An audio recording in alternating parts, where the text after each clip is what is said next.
Hi everyone, it's Nikki and welcome back to my channel. I finally get to say that because this is already my second YouTube video. I can't believe this. And since my first video, I've upgraded my desk. I've had the same desk since fucking birth, and that old ass desk was just so ugly.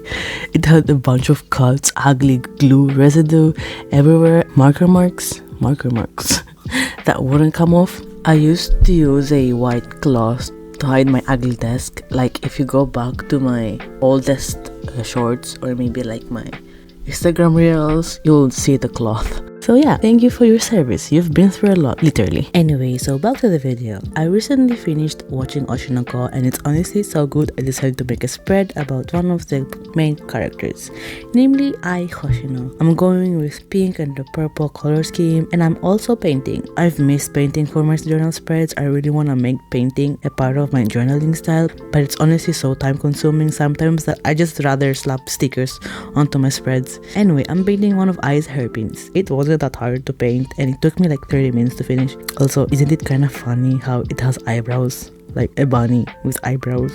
Anyway, the bunny isn't the only thing I'm bringing for eye spread. I'm also drawing these stars, the same shape as the stars on her eyes. And mixing the colors together was so fun. Pink and purple go so well together. Like you could never go wrong with those two colors. So about Hoshino. It's fucking weird. Not even the good weird I would describe anime like Chainsaw Man, but almost bad weird. The whole reincarnation plot it's going for ain't the problem. It's how it's low-key enabling weird relationships. Like imagine being in love with your own biological mother since fucking birth. Like what the fuck? But despite all of that, I love Hoshino. Saying that might destroy my interpretation, but for real, aside from all the weird shenanigans it has, it's a genuinely good anime with a genuine premise of the struggles of being a public figure. I'm not a celebrity myself, but I could definitely sympathize with the struggles they go through as public figures. I mean, I don't think I need to be a celebrity to know that being a fan of someone does not give you the fucking pass to be a fucking stalker. Like, I think that's common sense. It's sad how real some of the things happening in Hoshino are. I've seen it myself, even taken part of the toxic phantom behavior, but I was like 14, so I get a pass. I used to be obsessed with BTS, the K-pop band that's like really popular right now. Yeah, I used to be obsessed with them back in like 2016. It's now a very embarrassing era of mine. I convinced myself I wasn't like other fans, entitled, weird, and creepy, but my 14-year-old ass would get upset over the thought that they may have a significant other. Like, what the fuck? Because I genuinely thought I could have a chance with them. I fucking can't. I want to go back in time and slap my 14-year-old self. And now I'm a big fan of Stray Kids and G-Idol, and I have yet to listen to their new songs. I'm getting a little sidetracked, but honestly, the whole K-pop stan culture is such a good example of what kind of toxic behavior a lot of fans indulge with because they're obsessed fans, like 14-year-old me, basically. A ton of K-pop idols develop depression because of toxic fans, and some actually even take their own lives, unfortunately. It's not just fans, it's the industry itself putting so much pressure on these people to keep up with looks like they're normal fucking humans, like all of us. Like what the fuck? So yeah, Hoshino is good, and I actually think only like 50% of the anime is actually about the whole toxic culture, and the other 50 is actually becoming an idol and getting revenge, which I think is a really good ratio. Like anyone could enjoy it. Wait, I know. Anyway, getting back into talking about Ai, the character I'm literally making this spread for. I was trying to do Ai's lettering like pink and purple. They weren't mixing very well at first, so I did it several times. Like I think I made 3 attempts and the 4th one was somewhat satisfying for me. So yeah, but I really love how it turned out. So, Ai Hoshino. She's such a great character. She's actually so mysterious too that not even her own kids know her all that well. It's really fascinating finding out bits of information about her through Aqua's revenge quest. She may have been around only for the first episode, but like the first episode was literally an hour long. And of course, I fell in love with Ai's character and bawled my eyes out when that fucking bitch decided to die on me because of a stupidly obsessed fan going all stabby. What the fuck? Her whole character and purpose she has and motives are so interesting. My girl here literally had kids just so she could feel true love. Like what the fuck?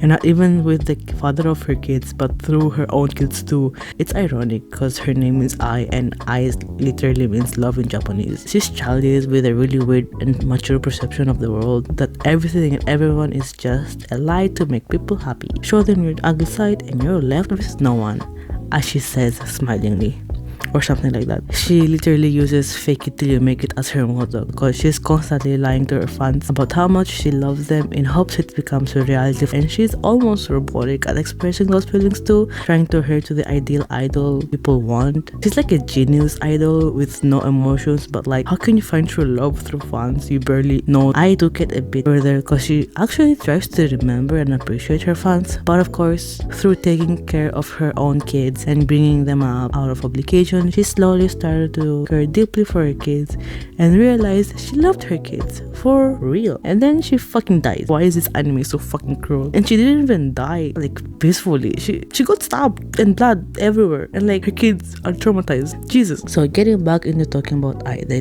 I was so caught off guard on the first episode when she was introduced as a literal pregnant girl, and I said girl because she was literally only 16 when she got pregnant. Like, what the fuck? You rarely get to see these types of stories in anime, so that alone is intriguing. But the fact that she wanted to get pregnant at 16 is beyond me. Like, that's so funny. Most teens would panic, but she was like, hey, I'm pregnant. What the fuck? Now I can finally experience what true love is. Anyway, yeah, can we just take a moment to appreciate how she names her kids Ruby and Aqua? Like, Aqua is so funny, yet it's also so unique and cool too. And Ruby, yeah, I think it's a pretty basic name. Like, you hear that name, but Aqua, you don't. So speaking of Aqua, I don't know if I like him, but he's really fascinating and grounded. He's not like your stereotypical male isekai protagonist. He's smart and very respectful, but he's weirdly in love with his own mom. It's not really his fault, I guess. It's the whole situation of being reincarnated as your favorite idol, son. So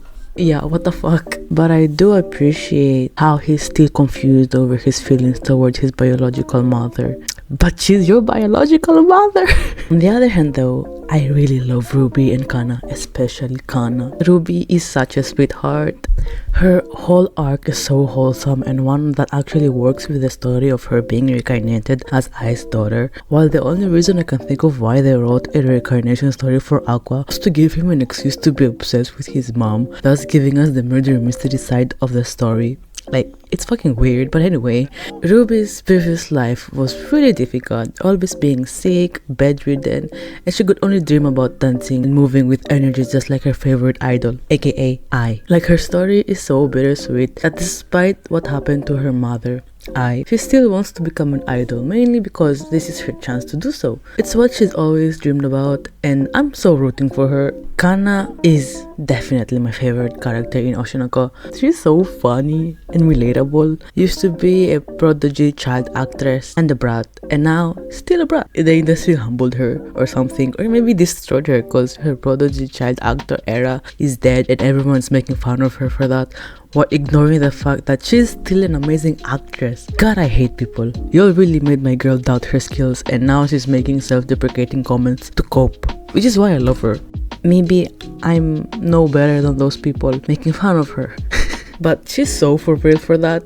But like, girl, stop chasing after a boy who's only using you to get into the industry for revenge. Plus, he's probably twice your fucking age. Like, ew. People who ship Kana and Aqua, are you all forgetting that Aqua died as an adult and got reincarnated and now is in a teen body? She deserves someone better than Aqua. Anyway, as I said, I really like Oshinoko, but I have seen like some manga spoilers. I'm not gonna say anything obviously because I'm trying not to spoil anything about the anime, but like, oh my goodness, I don't know much. I just saw that panel, those manga spoilers, which was a huge and disgusting spoiler. Were too much. I don't know. Like, now I'm scared for the second season of Oshinoko. What the fuck? I mean, we already have Aqua being inappropriately obsessed with his own fucking mother, and now this?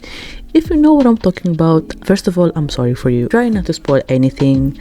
We low-key had foreshadowing of that happening in the anime. I just brushed it off because I really like this anime, and I was like, there's no way they're gonna do anything about that, right? Because it's fucking weird, right? And they fucking did. I can't. Why? Why is anime always like this? This is why I hate spoilers. Particularly in this situation, I just wish I hadn't known so that I'd love the anime blindly, because now I don't even want to watch the second season when it comes out. It makes me question, like, what's wrong with the brains of the people who make this kind of stories? Like, what the fuck?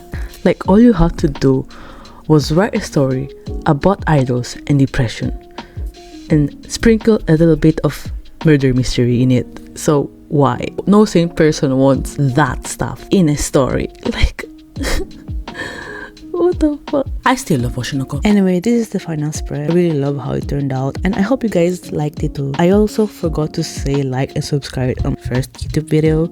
Rookie mistake, I guess. If you enjoyed the video, leave a like and subscribe if you want to. If you don't want to, then it's okay. Anyway, bye.